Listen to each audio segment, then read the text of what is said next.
एक जेबीएम बैठक में एक प्रस्ताव पारित करने की कोशिश की गई है। इस दौरान कुछ लोग प्रस्ताव के पक्ष में दिखाई दिए और कुछ लोग प्रस्ताव के विपक्ष में नजर आए।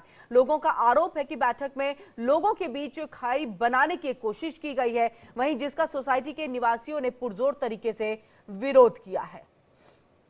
तो हम आपको ग्रेटर नोएडा के एक सोसाइटी की ये तस्वीर दिखा रहे हैं। ये सोसाइटी है पंचशील हाईनेस। और ज्यादा जानकारी के लिए हम सीधे रुक कर लेते हैं अपने संवाददाता संतोष पाठक का। संतोष, किस तरह की खाई की बात यहाँ पर की जा रही है? कौन सा प्रस्ताव था जिसको पारित करने को लेकर के कुछ समर्थक में, कुछ विपक्ष में लोग जो है वो नजर आ रहे हैं, और ये कैंडल मार्च निकाला जा रहा है, क्या कुछ कह रहे हैं ये प्रदर्शनकारी? जी, ग्रेटर नोएडा के सेक्टर 1 में एक सोसाइटी है पंचशील हाईनेस जी। तो यहाँ पे जो एओ इलेक्शन में ये चाहते हैं कि जिनका मतलब एरिया वाइज जैसे फ्लैट का जो साइज है उसके हिसाब से वोट देने का अधिकार का प्रस्ताव पारित करना चाहते थे। जबकि रेजिडेंट का कहना है कि जो पहले भी इलेक्शन हुए हैं वो एक फ्लैट और एक वोट के आधार पर ही इलेक्शन होता रहा है, लेकिन जो नई एओ है ये कुछ लोगों को वहां से मतलब वोटर लिस्ट से बाहर करना चाहती है, क्योंकि जिससे वो अपना लाभ ले सके। तो इसलिए वो लोग साइज के हिसाब से वोटिंग अधिकार का नियम प्रस्ताव पारित कराना चाहते थे जीबीएम में, लेकिन लोगों ने इसका विरोध किया और वो अपना उनकी जीबीएम को छोड़ के भी चले गए। शाम को उन्होंने एओ के इस प्रस्ताव के विरुद्ध कैंडल मार्च भी निकाला।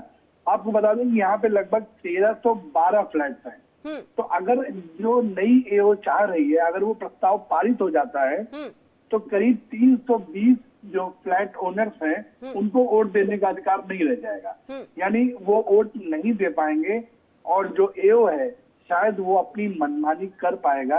इसलिए रेजिडेंट ने वहां पे विरोध किया और इन लोगों का कहना है, जैसे कि वहां पे एक रेजिडेंट है धीरज त्रिपाठी, उन्होंने बताया कि इसके शिकायत अथॉरिटी और डिप्टी रजिस्ट्रार जो फर्म सोसाइटी होते हैं और डीएम, इन लोगों से शिकायत की जाएगी कि एओ जो है मनमानी कर रहा है और लोगों के वोटिंग अधिकार को छीनने का प्रयास कर रहा है। तो यहाँ पर एओए की मनमानी जो है वो देखने को मिल रही है और इसी को लेकर के देखिए किस तरह से कैंडल मार्च। लेकिन संतोष, यहाँ थोड़ा समझना होगा क्योंकि पक्ष में भी कई लोग आ रहे हैं, वो क्या कुछ कह रहे हैं जो जीबीएम को लेकर के ये कह रहे हैं कि हाँ ये बेहतर प्रस्ताव है और इसको लाना चाहिए? हाँ, उसमें क्या होता है ना, जिन फ्लैट की रजिस्ट्री हो चुकी है और जो वर्तमान एओ के साथ के लोग हैं, जैसे हर सोसाइटी में लगभग 2 गुट बन जाते हैं जी। एक एओ जो वर्तमान में होता है, एक जो नए जो रेजिडेंट लड़ करके एओ में शामिल होना चाहते हैं। तो जो वर्तमान एओ है वो ये चाहता है कि जब इलेक्शन हो तो दोबारा जीत करके वही आ जाए, दूसरे लोगों को मौका न मिल पाए। इसलिए उन्होंने कहा इस प्रस्ताव को पारित करा देंगे तो कम से कम 320 जो रेजिडेंट हैं वो वोटिंग लिस्ट दौड़ से बाहर हो जाएंगे। तो इनका जो है बहुमत हो जाएगा और ये शायद दोबारा जीत करके एओ में आ पाएंगे।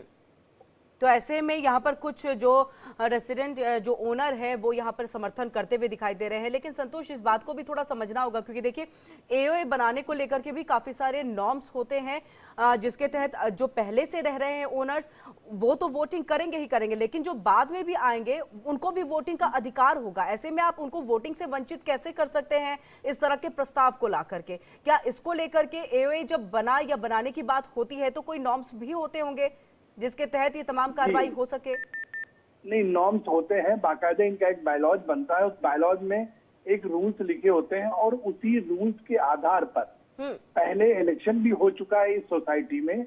लेकिन क्या होता है कि जब आप किसी बायलॉज में कोई रूल चेंज करना चाहते हैं तो जीबीएम बुला करके और बहुमत के साथ नियमों में संशोधन किया जा सकता है। तो जो वर्तमान एओए थी वो चाह रही थी कि इस प्रस्ताव को ला करके हम इसमें चेंज कर सकें। ठीक है, बहुत बहुत शुक्रिया संतोष तमाम जानकारी हम तक यहाँ पर पहुंचाने के लिए। और इसी के साथ इस न्यूज बुलेटिन में इतना ही, लेकिन देश दुनिया की बाकी खबरों के लिए जुड़े रहिए।